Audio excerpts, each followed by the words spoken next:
All right. We're moving on to our next intervenante, Didi Bertrand Farmer, who is the founder of the Women and Girls Initiative. Women and Girls Initiative promotes adolescent girls' social protection and empowerment and commits to advancing gender equity, human rights of women and girls, and development agenda. Welcome, Didi. It's great to have you. Much for having us. Thank you, for organizing this platform for us to share on this really hard topic. Yeah. Uh, These are hard times. Thank you for making time. I know that you're also very involved with Partners in Health, so I can only imagine what's going on behind the scenes there. How do you think this outbreak is going to impact women and girls in particular, hmm, based on what you've seen? yeah, it's $1 million question, if we can say that like that, because as with any other crisis or catastrophic event, COVID-19 will have a tremendous impact on women and girls, specifically the most marginalized and disadvantaged ones, because there will be, primary and secondary effects to their daily lives, their already fragile economic opportunities, Yep. their education, the girls' education, for example, as Catherine mentioned, to their health, mostly to their sexual and reproductive health, mental health, and food security. So in the most vulnerable category, we're talking about, single mothers. As you know, half of Haitian household is run by women. Yeah. With large families, family members living with less than $2 a day. We're talking about adolescent girls from these families. We're talking about teen mothers. We're talking about women in the informal market with no specific skill set. And most of them live in the outskirts of crowded cities like Port-au-Prince, in And crowded taking care of the whole compounds. family. Yep. And those compounds located in dangerous neighborhood overruled by gangs in the context of Haiti. So really this pandemic is poised to worsen the ongoing hardships for people who are already facing, poverty, hunger, violence, exploitation, and abuse. Yeah. So we're going to see an increase in violence on women and girls, essentially, yeah. as people are staying home and not having, too many legways or leeways to step out of their neighborhoods. So now hyper localized crime is going to be a real thing. Yeah, and then I think Karel and and Kate, they mentioned the fact that, and we've been seeing that, with our girls and their families, the girls we serve with WGI, that they live in a day-to-day basics, as Timashon, street vendors, they are unable to stockpile on food, water, and other supplies. So travel restrictions and confinement just set new challenges for them to feed and care for their children. Yeah. So, and we said it again, electricity, access to clean water is another issue for years, have been an issue for years. And we know that the cost of water in a family budget is as high as food. Wow. So responding to basic preventive measures, like washing your hands. By washing your hands. Maybe I want to spend that precious water on washing their hands. C'est pour me faire manger.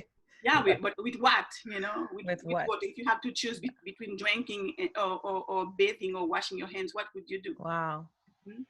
And we talk about social distancing practices. Another issue, it's a delusion. I said, I was saying to my daughter this morning, because my girls used to joke about their beds, and when they have one as their home, because it's the only personal and physical space they could have, and feel free in a crowded household, with one or two rooms. Wow. I want to take a quick pass over to Karel. This is important information. M'espère ou prêtez attention, Karel. Faut. Dis-nous qui ça qui est coronavirus ça pral, qui impact coronavirus ça pral faire sur femme avec Tifi?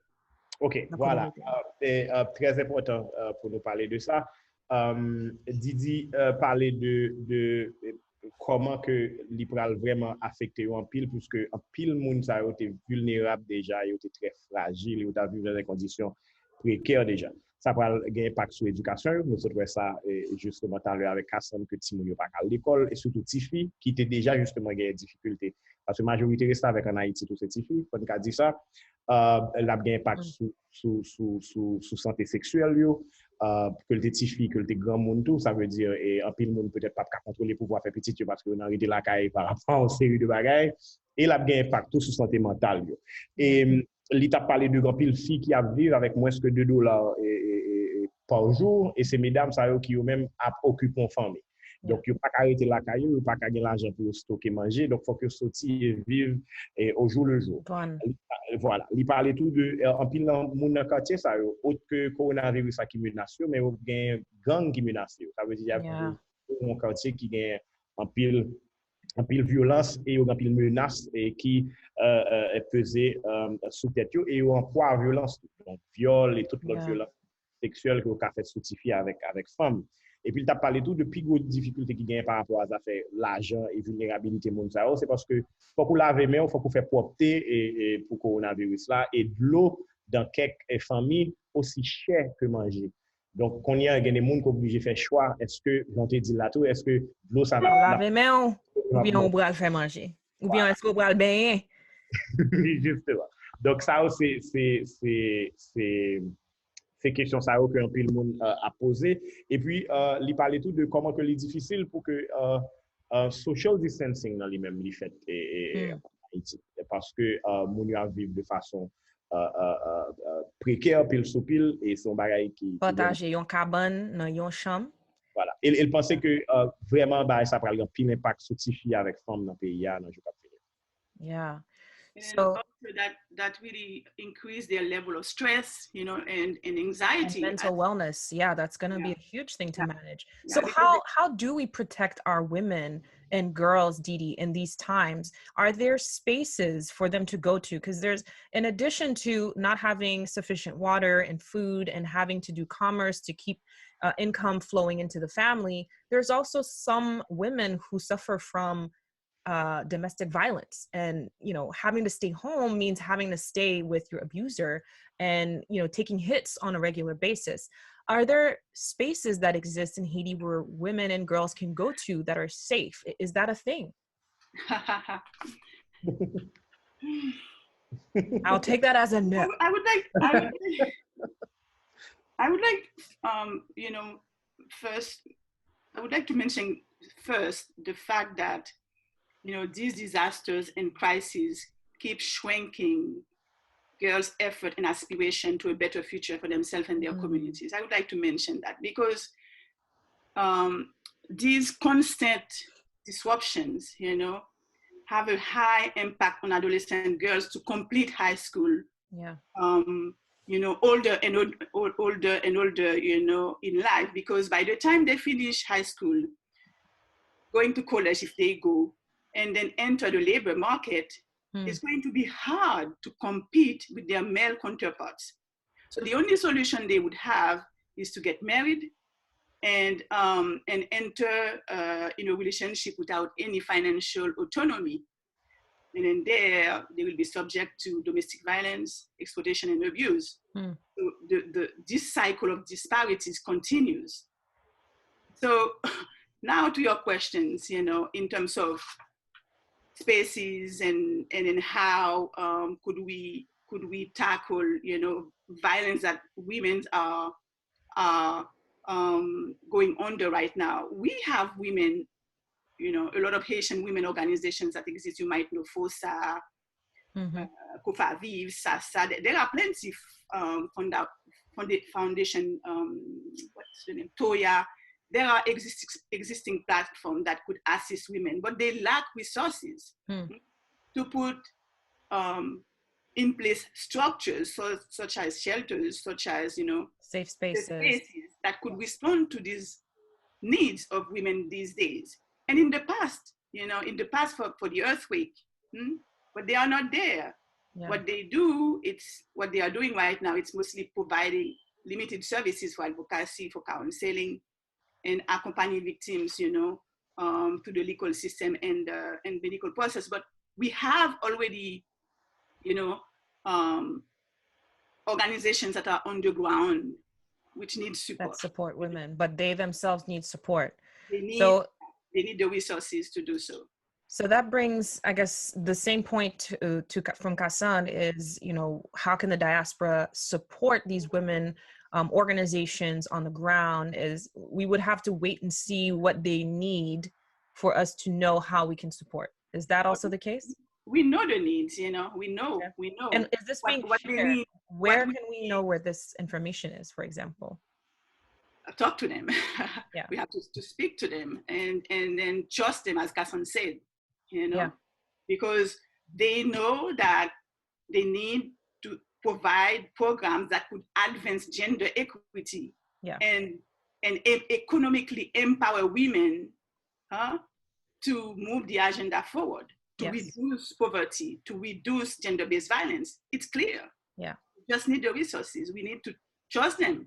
And I think also the diaspora needs to take a more active role in advocating for major reform in the justice system. Yeah, absolutely. Because addressing the structural and legal issues that stand in women's way is key. You know, so economic empowerment of women, and then beside the justice system, because if a big piece. all there is no sanctions, you know, everyone goes free after doing whatever they do, you know, it's not gonna change, you know, the perceptions of people of violence in this country. That's a huge problem, both on the economic side and on the social side. How do we keep our women safe, productive, and able to earn an income? These are all issues that a lot of organizations on the ground, such as yours, are helping to solve, but obviously there is a lack of resources there. And this is an opportunity for the diaspora to be more involved. And so it looks like there might need to be an initiative to sort of aggregate information around all these different organizations, what they're doing, and what type of help or what type of resources they need, so that the diaspora who wants to be involved, who can provide resources or funding, can be very targeted in how they're supporting these organizations that are doing real work on the ground. Well, thank you so much, Didi. That was extremely informative, and there's so much to unpack there. And I feel like, you know, we've barely scratched the surface. Unfortunately, we have to keep things moving, but we may have to do another segment at a later time, another town hall, to really get to the root cause of some of these things that we see that are systemic in our community that for years have been going on, including community-based violence, gender inequities that we haven't solved yet. And it's because it's so layered. It's layered in culture, it's layered in our behaviors, and we'll have to definitely go deeper into that at some point. Thank you so much for joining us. Khaled, do you want to give a brief summary? Oh, rapidement, vous avez parlé des affaires de violence domestique et qui est définitivement augmenté. Mais tout, Didi parlait de catastrophe, ça, ou bien gens crise humanitaire, ça a diminué chance pour petites filles avec femmes joindre. Ça veut dire ça a diminué pratiquement plus petit chance que vous avez pour vivre dans une société qui est équitable. Il parlait de mesdames, ça qu'on y a, pour venir ou bien jeunes filles, ça pour venir une seule solution pour être capable de meilleure vie que marier avec peut-être un monde qui pourra occuper eux et côte à côte et qui pourra vraiment aider financièrement. Mais ça veut dire tout et yo sujet à un pile abus et ça pourra agrandir aussi classe et disparité qui est déjà en Haïti. Il parlait tout de l'organisation familiale qui quand même malgré la situation a continué travail parce que bon seul objectif en fait assez fait agenda qui c'est réduire pauvreté et puis bien sûr bah mesdames plus équité dans la société. Et par rapport à la question sur diaspora, il y a une pile d'organisations qui a travaillé, donc nous devons contacter et aider et faire confiance. C'est ça très important. Faire confiance si vous avez l'argent ou bien n'importe quel autre support qu'on a. Puisque le problème que nous avons géré en Haïti, il n'existe pas à travers le monde. Il y a des gens qui ont skills et moyens pour capable aider. Et puis, vous-même, vous te proposez tout que peut-être ta capable de une situation qui fait côté que toute organisation ça ou bien bon monde qui est capable de collecter toute information de l'organisation ça par rapport à besoin et réaction en façon pour comprendre capable qui côté capable canaliser support. Absolutely. And Didi, this is just one question from the audience. Well, this is a question for us, I guess. Can the list of organizations you mentioned be posted on our page? If you can please send that to us, Didi, we'd be happy to post it on the She Builds page so that people can start to look into the organizations that exist while we look into another solution to really aggregate all the different women organizations that need support in Haiti and much needed resources. Okay, I will. Thank you so much.